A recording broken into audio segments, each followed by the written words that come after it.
感謝神，呢個早上呢，我哋有黃滿成牧師喺我哋當中宣講上帝嘅道。咁咧唔需要我介紹黃牧師啦。喺呢段時間呢，佢亦都好有心嘅，好仔細嘅帶領我哋呢周三一個啟示錄嘅查經班。咁喺呢個時間呢，讓我一齊嘅祈禱，帶小朋友去主日學。之後呢，請黃牧師喺我哋當中呢嚟到證道。我哋同心祈禱。親愛主，我哋為到你嘅説話嚟到感恩。我哋亦都求你幫助，讓我哋有聆聽嘅耳朵。我哋為到 Stella， 為到主日學嘅小朋友同樣祈禱，求你與佢哋同在，讓佢哋都被上帝嘅説話所鼓勵、所幫助。你聽我哋嘅禱告，奉靠救主耶穌基督聖名求，阿門。Kids may proceed to Sunday school。請黃牧師。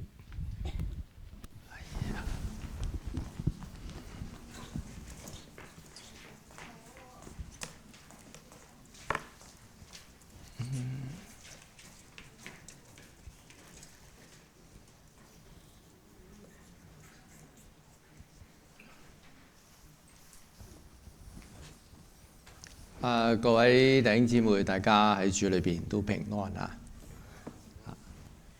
咁今日咧同大家分享咧就係一個嘅題目，就係壓碎咗啦，但係咧更加芬芳。呢個咧就係喺啟示錄裏邊俾士每拿教會嘅信嚟嘅。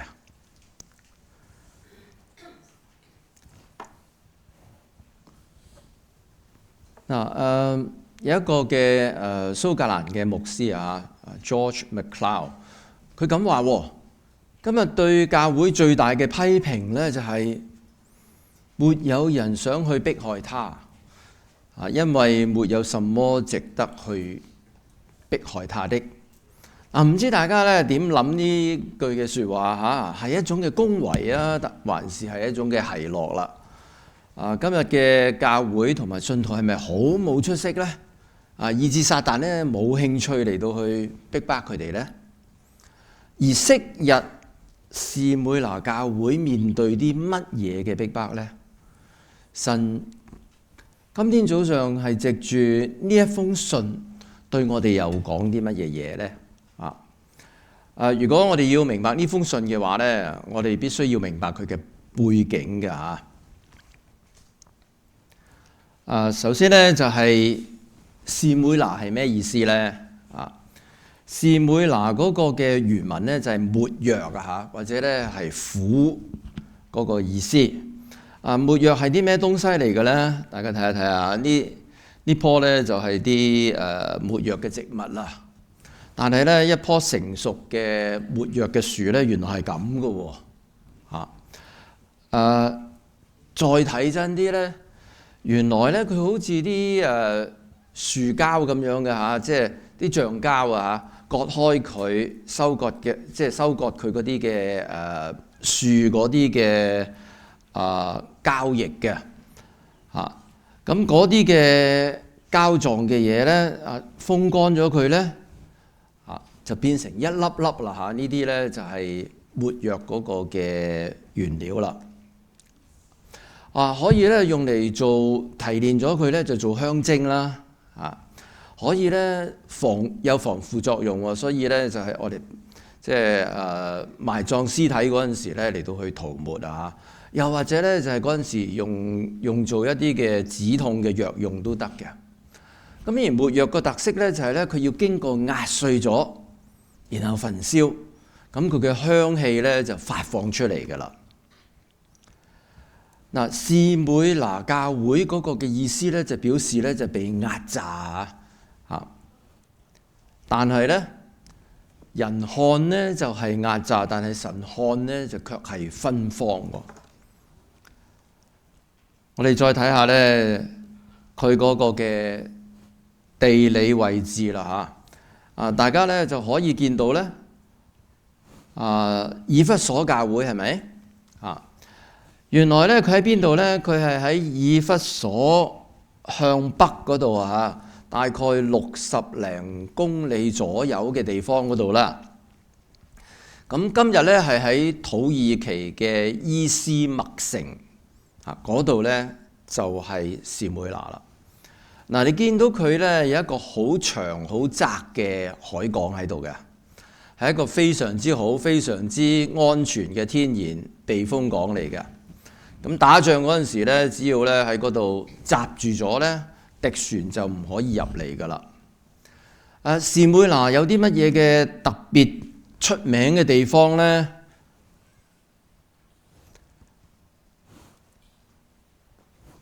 佢咧就係咧稱為驕傲之城啊！又稱為咧好多名嘅亞洲首個嘅城市，係一個美麗之都啊，所以又叫做咧亞洲嘅裝飾品，又叫做咧亞洲嘅冠冕，仲有咧亞洲之花，咁多個稱號㗎嚇啊！所以咧係好靚嘅。咁佢以乜嘢咧就係引以為傲嘅咧？佢有好豐富嘅文化喺度，更加咧有多姿多彩嘅社會生活喎。嗰度有競技場啦，有好大嘅公共圖書館啦，又係咧音樂之鄉啊嚇！所以咧嗰度有好大嘅劇院喺度嘅，同埋咧佢係一個繁榮富裕嘅商業城市，更加咧係一個異教嘅宗教嘅中心地嚟㗎。好多嘅異教咧都喺呢度咧設立個總部喺度嚇。其中最犀利嗰個咧就係咧撒旦教嘅總部啦嚇。咁同埋咧呢度有羅馬王提比留大廟，亦都喺呢度嘅。呢個咧就係提比留嗰個嘅石像雕刻啦。咁咧佢有咁多咁威嘅嘢，所以咧佢哋成日咧都以自己就係我哋好叻嘅，我哋就係 number one 嚇。咁仲有咧呢個係一個嘅自由城市啊！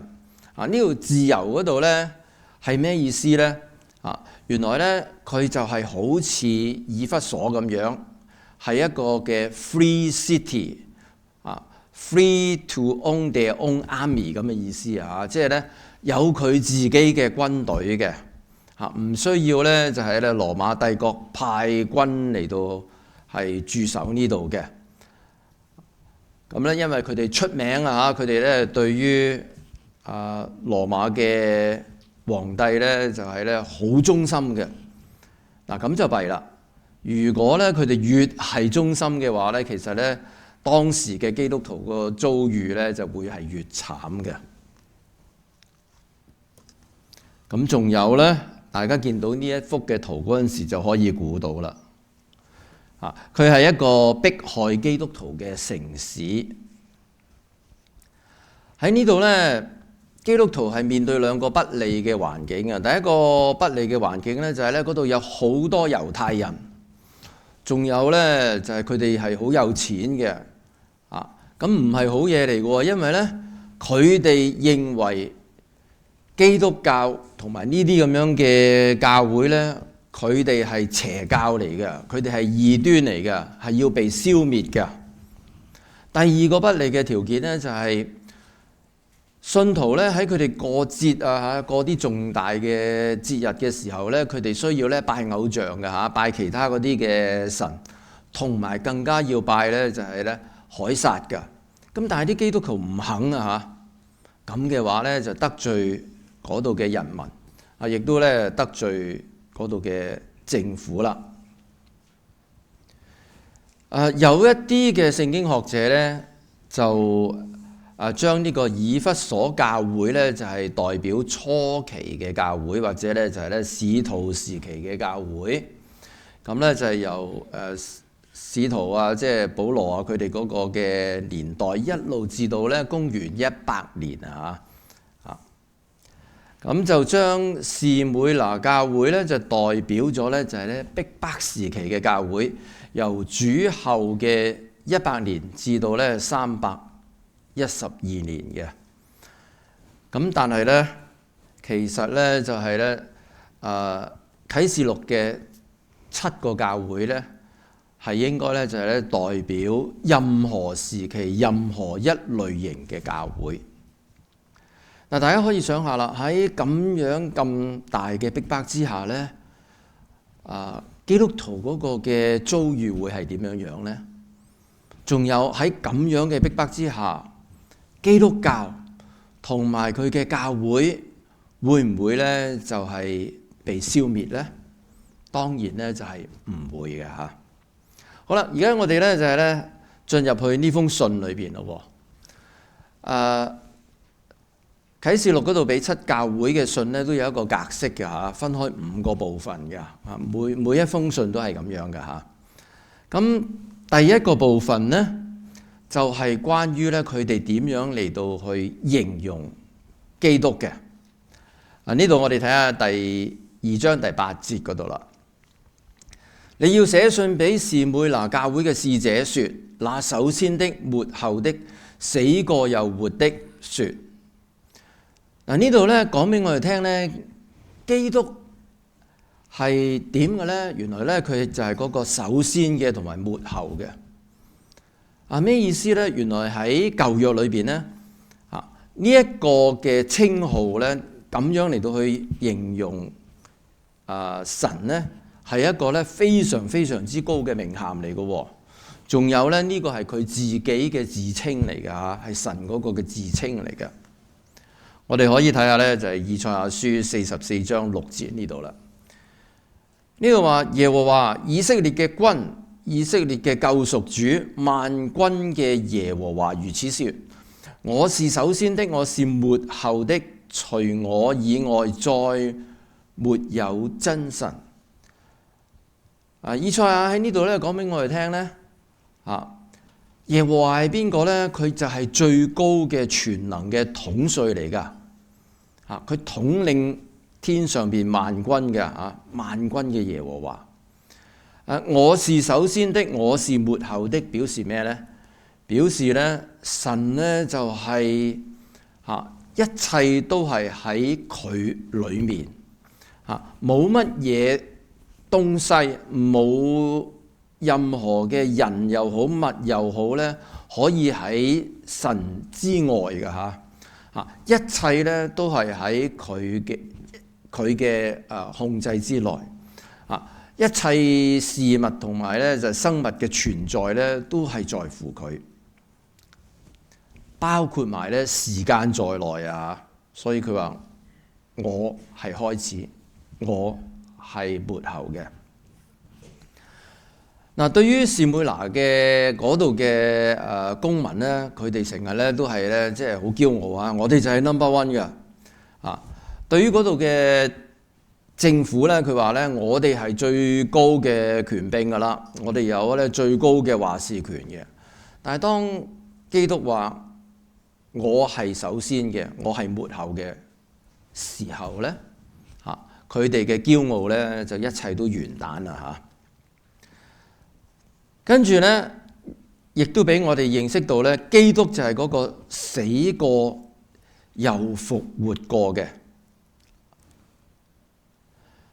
呢度咧喺希臘文嘅文法裏邊咧，嗰個嘅動詞咧係一個嘅 aorist tense。aorist tense 呢度講俾我哋聽咧，就係咧耶穌基督就係嗰個咧，就係咧死而復活嘅主嚟㗎。佢咧就係咧一次過呢件嘅事情係發生咗㗎啦嚇，亦都咧就係咧成就咗一切㗎啦。呢度咧有2個重要嘅意義喺度喎。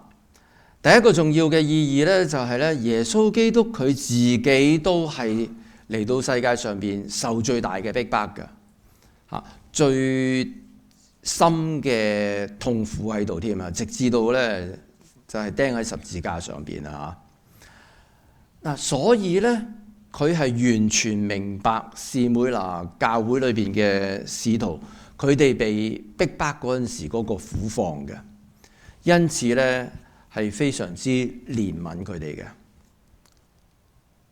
咁而佢嘅死而復活咧，就係俾我哋知道佢已經係勝過死亡啦。更加咧就係咧應許殉道者咧佢哋咧有永生。咁而呢啲同我哋都有關係嘅喎，同我哋而家大家我哋信徒有關係。點解咧？因為咧喺約翰福音6章39節嗰度話：差我來者的意思，就是他所賜給我的，叫我一個也不失落，在末日卻叫他復活。呢一個應許咧，就俾我哋知道，就算死都唔使怕。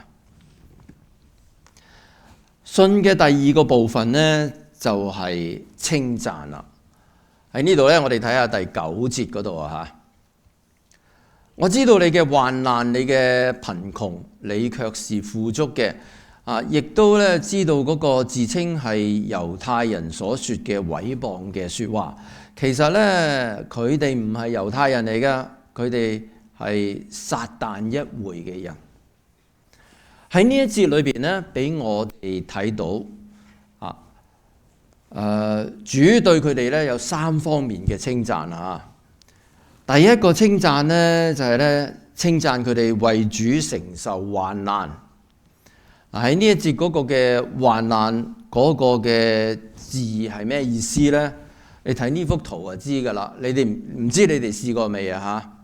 飲完嗰個嘅汽水罐，一個空嘅汽水罐，你揸住佢一揸落去咁點啊？扁晒啦，係咪啊？就係呢個意思啦。患難嗰個嘅原意咧，就係咧，或者就係好重一嚿嘅大石又好，鐵又好咧，壓落嚟，咁俾佢壓嗰啲咧，就係呢個意思啦。如果壓嗰啲咧係個叉燒包咁啊點啊？扁晒啦，係咪啊？如果壓嗰個粒係合桃嘅話咧，碎晒啦。呢個就係嗰個意思啦。喺2019年11月嘅時候咧，前教宗方濟各咧就去到日本嘅長崎嗰度去悼念嗰啲咧喺第2次世界大戰原子彈爆發嗰陣時嗰啲嘅死難者但係咧好少人知道咧，佢嗰一次咧更加去一個嘅地方，然之後咧係悼念一班咧就係咧以前佢哋係因為信耶穌嘅緣故被逼死嘅日本嘅基督徒咁其實喺過去咧過去嗰幾百年裏邊咧，有好多日本人咧就係咧都信咗耶穌嘅，但係被逼死嘅。咁佢哋係其中一個嘅情況係點咧？佢哋點樣被逼死法咧？就係佢哋捉咗之後，咁嗰啲官咧就係審佢哋啦，放一個咧耶穌像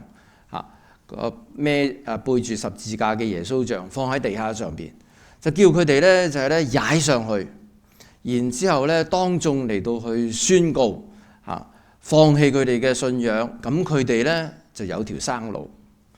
唔肯咁做嗰啲咧，就係羞辱佢哋，折磨佢哋，至到死為止喎。咁咧好多不人道嗰啲嘅情況係出現嘅，我呢度唔詳細講嗰啲嘢咁呢一類咁樣嘅逼迫咧，就係呢個字患難嗰個嘅意思啦。跟住咧，再稱讚佢哋咧，就係咧為主能夠咧就係經受貧窮喺希臘文裏邊咧有2個字講貧窮嘅。第一個咧就係 pania， 呢個嘅意思咧就係咧一個人咧就係咧冇晒錢咁咧佢最基本嘅需要咧都冇要着衫冇錢買，要食嘢冇錢嚟到去買，咁咧就要做好多勞苦嘅工作嚟到僅糊口，呢一種嘅貧窮但係咧呢度用嗰個貧窮嘅字咧係另外一個字嚟嘅嚇。咁咧就係 petrol air 嗰個字啊。呢個嘅意思咧就係點咧？直情係一無所有啊，咩都冇晒啊！嗱，點解會係咁嘅咧？原來咧嗰陣時羅馬咧就頒布一條嘅法例啊，咁咧就係咧要嗰啲所有人咧就係對凱撒嚟到去效忠，所以咧每年一次透過一啲慶祝嘅儀式啊咁樣啊，咁咧就佢哋要進行咧就係咧宣誓嘅。就當眾嚟到去宣誓，經過一個嘅儀式，宣誓嘅內容咧就係咧，凱撒你就係我嘅主啦咁樣，跟住咧就係俾一張證書俾佢，打個印喺度呢個官方羅馬官方嘅印咁咧佢哋就掂啦咁基督徒唔肯咁做嗰陣時係點咧？咁啊慘咯！佢哋如果係做開生意嘅咧，唔可以做生意。佢哋如果係做工嘅咧，唔可以做工。仲弊咧就係咧，如果佢哋要去買嘢咧，唔賣俾佢哋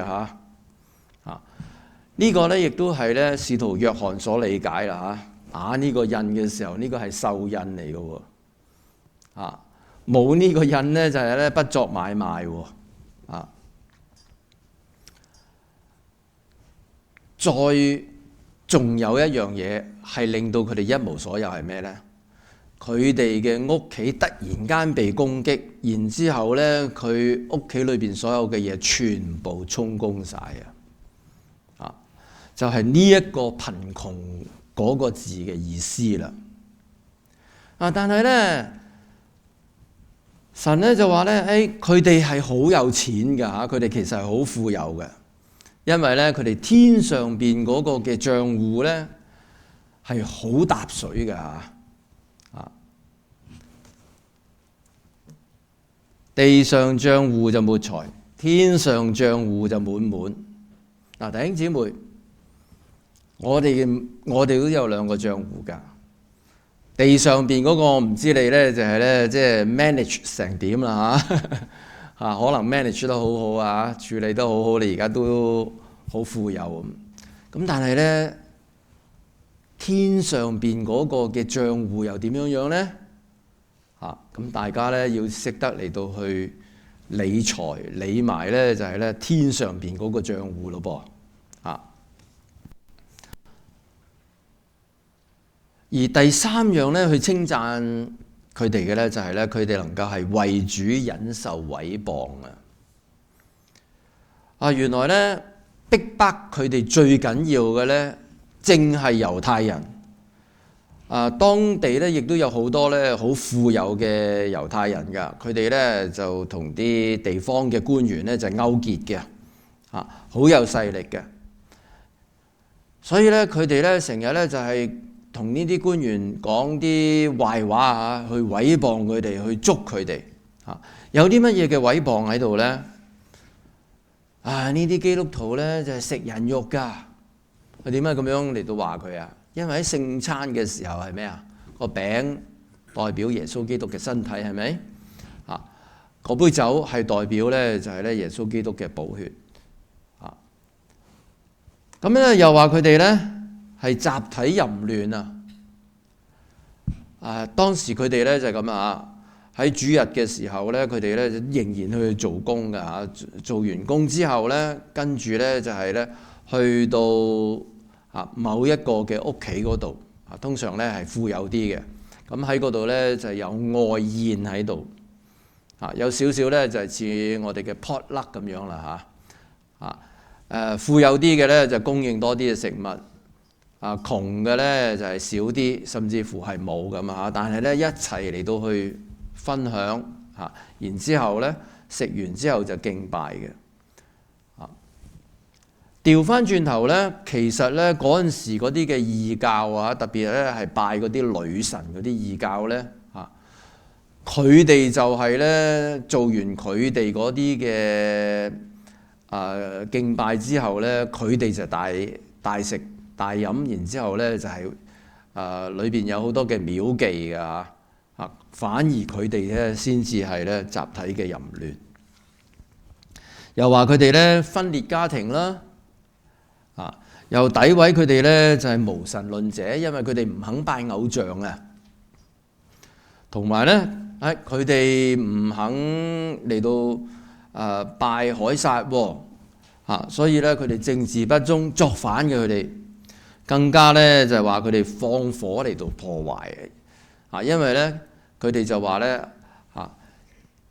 以前神就係用洪水嚟到消滅呢個世界，但係到末日嘅時候係用火嘅。嗱，呢啲嘅逼迫佢哋嘅猶太人咧，佢哋自己成日係我哋咧就係神嘅選民啊，係神招聚我哋呢一個嘅群體㗎。但係約翰喺呢度咧就話咩咧？佢哋係撒但一會啊！一會嘅意思就係 assembly 啊，就係咧招聚啊。所以咧撒但一會其實咧就係咧約翰就話佢哋係撒但招聚嘅群體嚟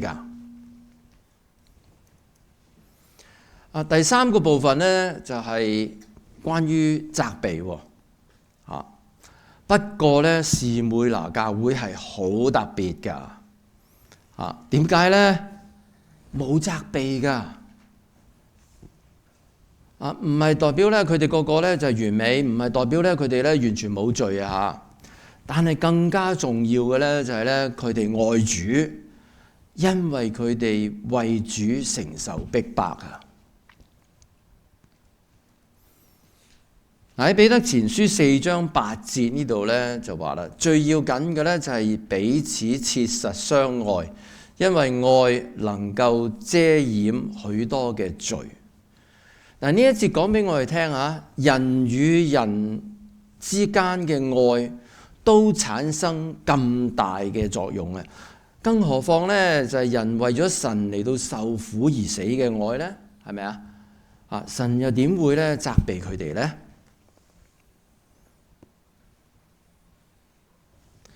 然後信嘅第四個部分咧，就係教導啦嚇。呢度我哋睇下第10節嗰度。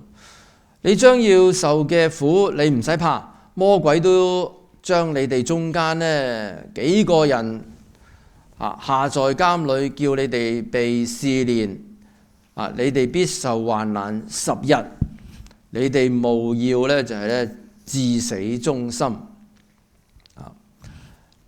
你不用怕。第一個教導呢就係呢唔需要怕。你哋會遇到咧，就係咧逼迫㗎。逼迫嘅時候咧，財產會沒收，你哋會受皮肉之苦，甚至乎咧就係下監。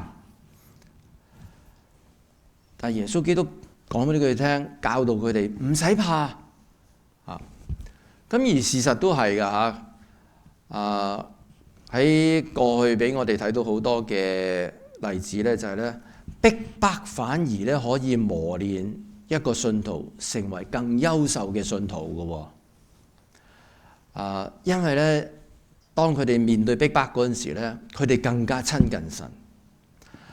因為咧，當佢哋好願意嚟到去忍受呢個逼迫嘅時候咧，佢哋亦都體會到咧，當耶穌基督被逼迫嗰陣時係幾慘啊嚇！咁咧就係咧，令到佢哋咧就係更加明白耶穌基督嘅愛。咁仲有咧，佢哋成為一個更加馨香嘅祭啦。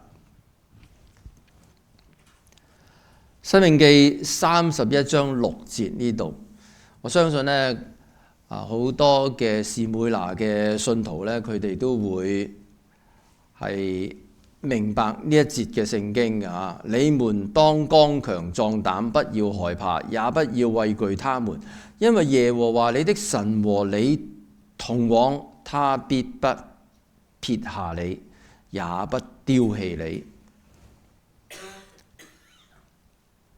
咁第二個教導呢，就係叫佢哋咧忍耐到底。而呢封信呢，就係講俾佢哋聽，更加惡劣嘅逼迫呢，仲會嚟㗎。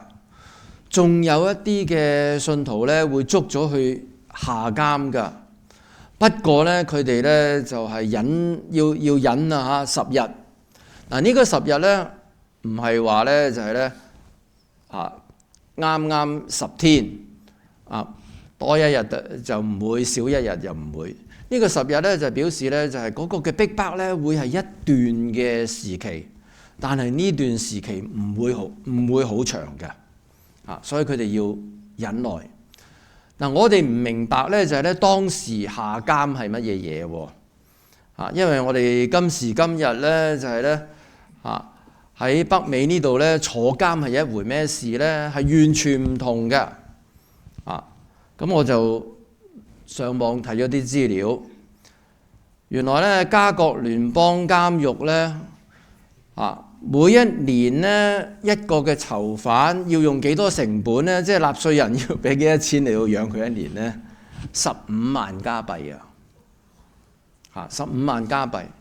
女性囚犯咧成本更加高，因為咧除咗咧佢係有多啲嘅需要之外咧，佢嘅人數少啲所以除起上嚟個分母細啲嗰陣時咧，佢就更大啦。嗰個平均數係差唔多26萬259654蚊養一個女囚犯。唔怪得之而家咧，就好多時我哋捉咗之後，好快放咗佢出嚟啦咁坐監咧就係點嘅一回事咧？監獄嘅膳食必須要符合咧，就係咧 Canada's Food Guide 嘅必須基本嘅要求就係咧佢哋要符合一個咧就係咧基本嘅營養標準嘅，1日3餐。餐單我都有㗎啦，不過唔嘥咁長時間嚟到同你哋講啦咁咧就非常之豐富對於我嚟講我都係1日2餐嘅咋，早餐同埋晚餐。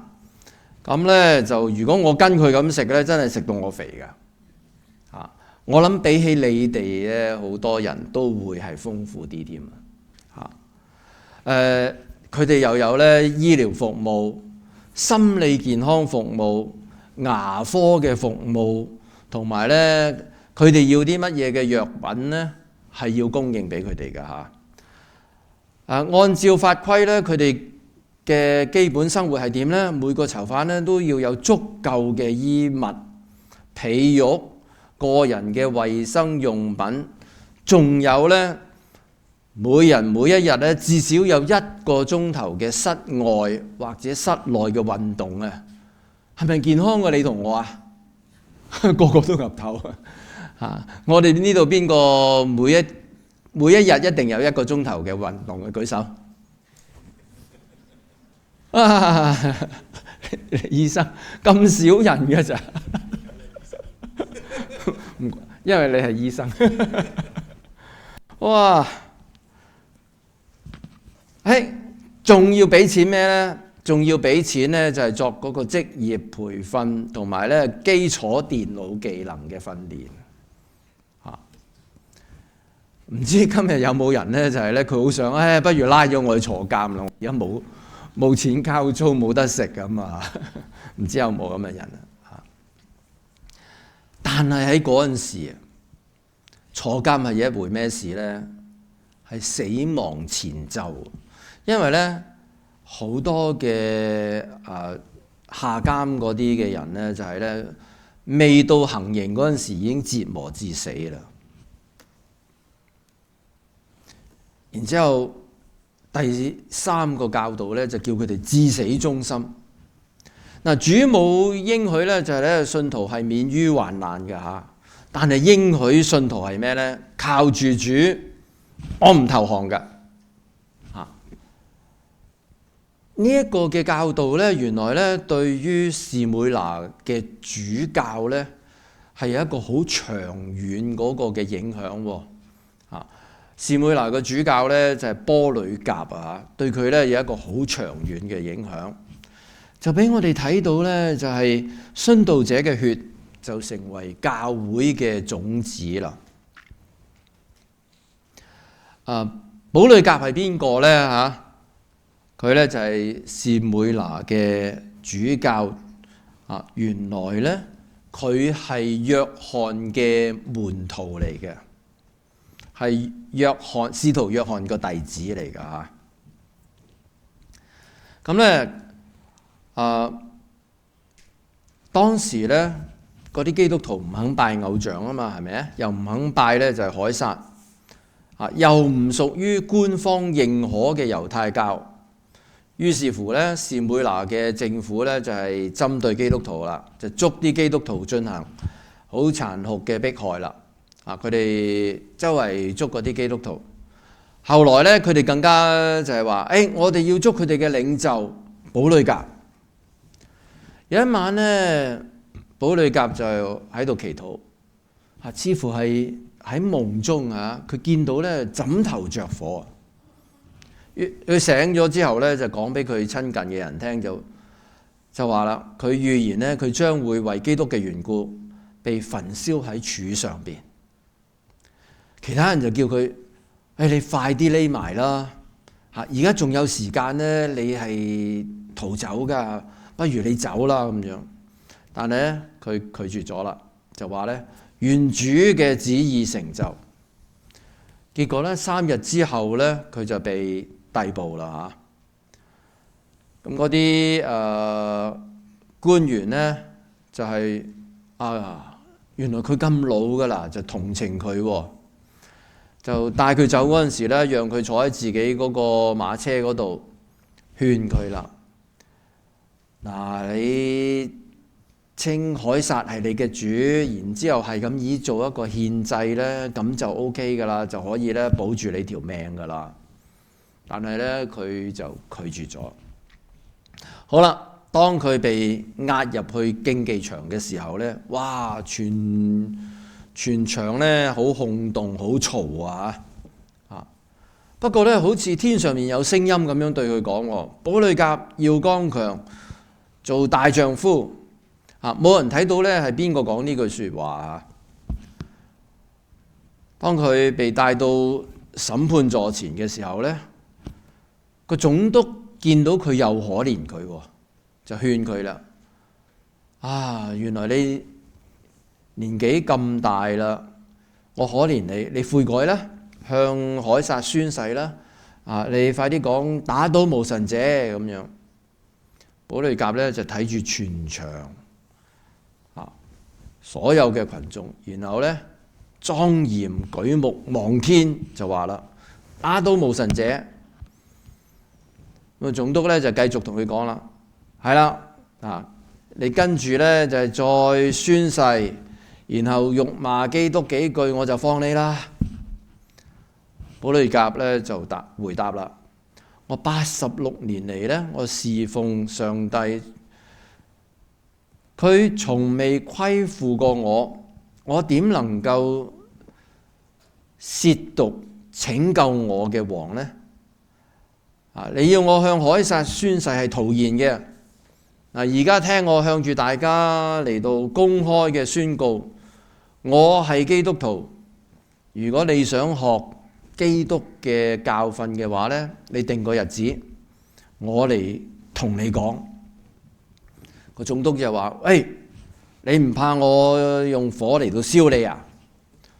保呂甲咧就話啦：你用火嚟到嚇我，火咧只能夠係燒一會就熄滅㗎啦。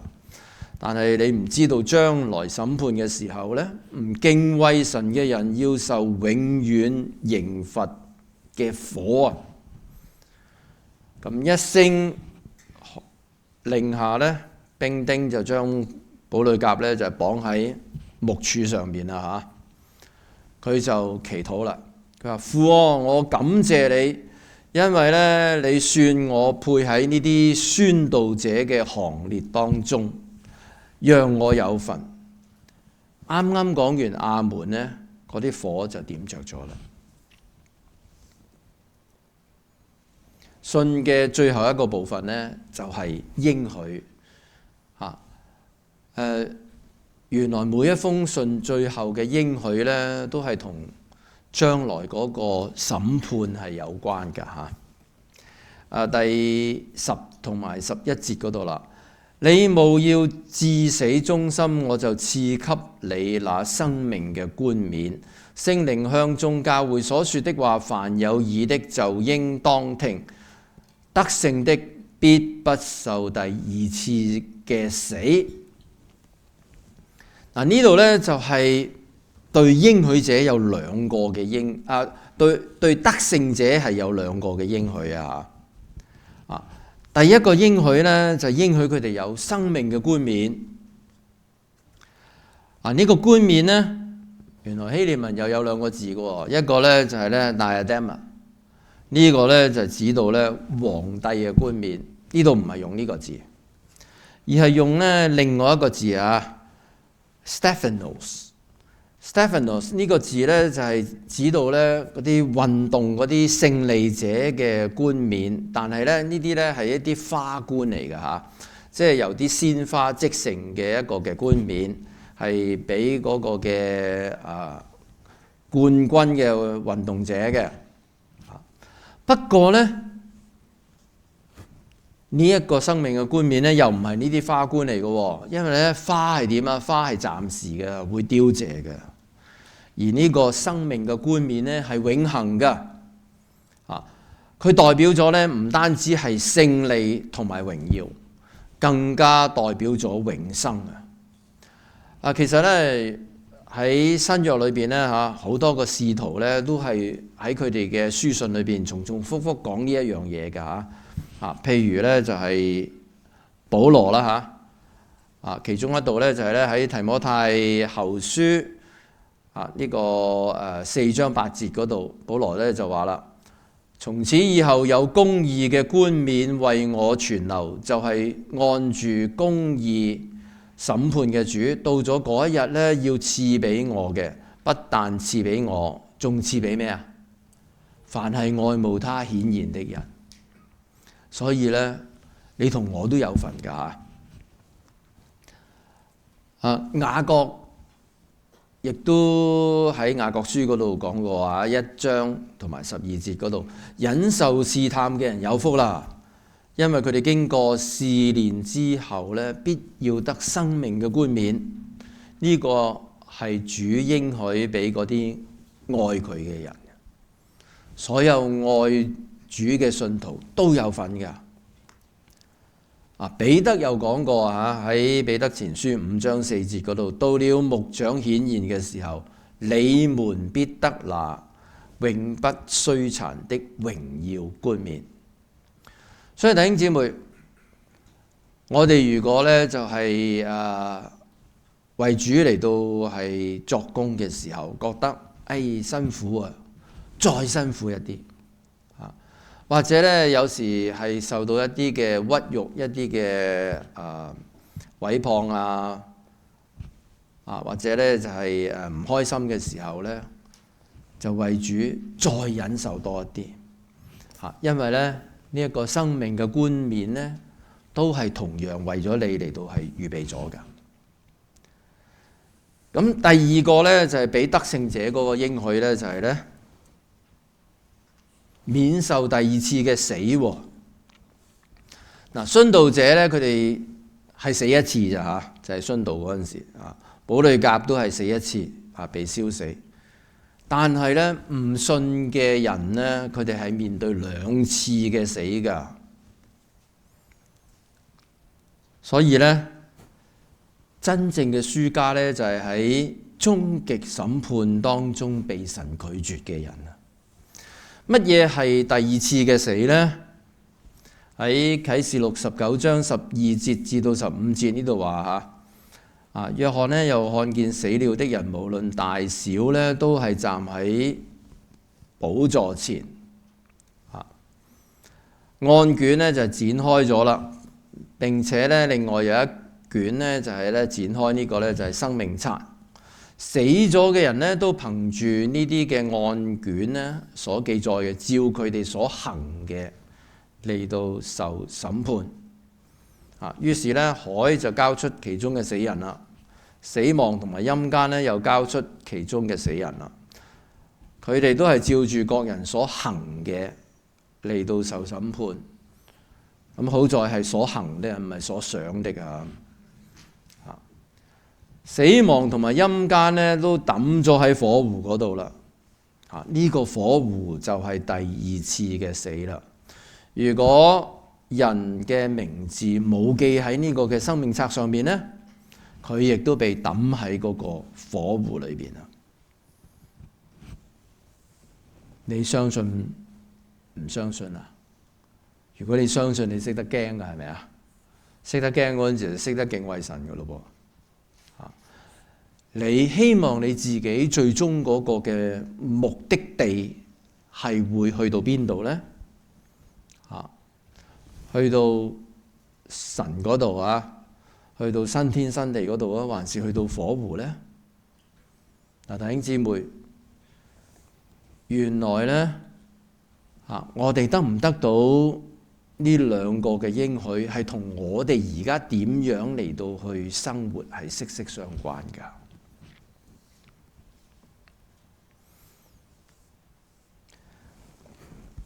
嗱，今時今日喺北美裏邊咧，我哋做基督徒咧，面對啲咩逼迫啊？冇乜㗎喎，真係咪啊？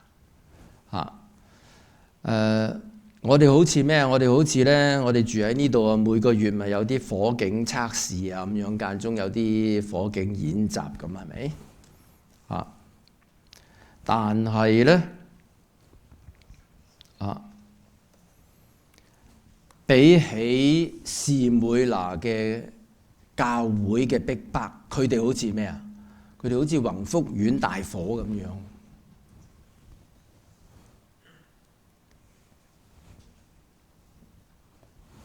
所以忠心帶嚟好大嘅短痛。士每拿嘅教會就係啦，佢哋忠心但係帶俾佢哋只係好大嘅短痛啫。總好過妥協帶嚟永久嘅麻木。弟兄姊妹，讓我哋咧一齊低頭，用一啲嘅時間嚟到默禱，嚟到回應返神俾我哋嘅說話同埋教導。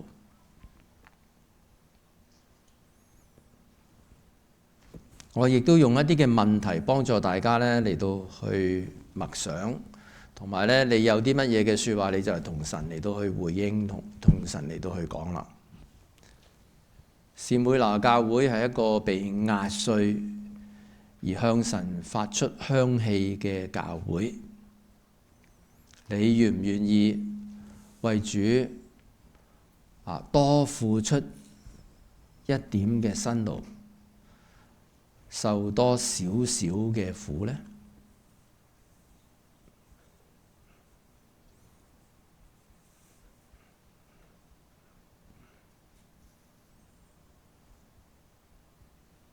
耶穌基督就係嗰個首先嘅末後嘅死過又活嘅萬軍嘅耶和華神。你係咪對佢堅信同埋願意經常嘅依靠佢呢？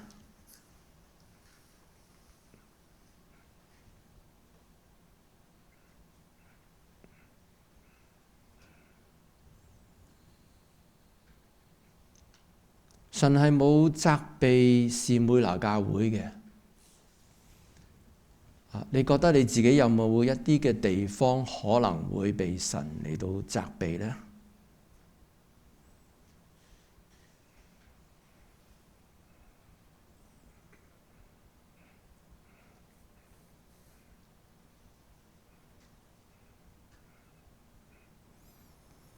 你有幾多嘅程度能夠係為主承受患難，忍耐到底，至死忠心呢？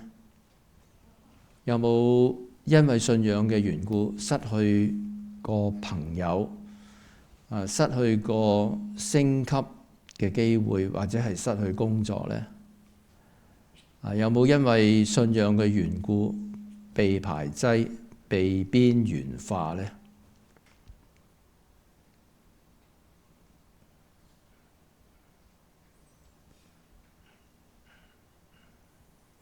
喺主審判嘅時候，你有冇把握得到呢個生命嘅冠冕呢？你可唔可以免去第二次嘅死呢？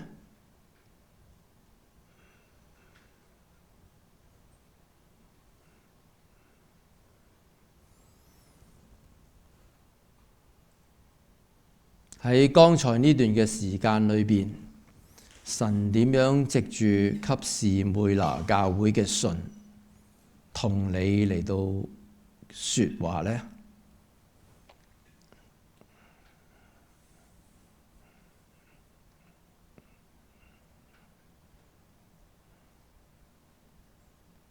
讓我哋繼續禱告。親愛的主，我哋慶幸我哋其實冇落喺一個被逼迫、有生命威脅嘅環境裏邊。但係神啊，我哋個個都係好唔足夠嘅，我哋亦都唔係咁偉大。我哋亦都冇保利格咁大嘅勇氣。所以主啊，求你憐憫我哋，求你補足我哋，幫助我哋，建立我哋。奉耶穌基督嘅名祈求，阿門。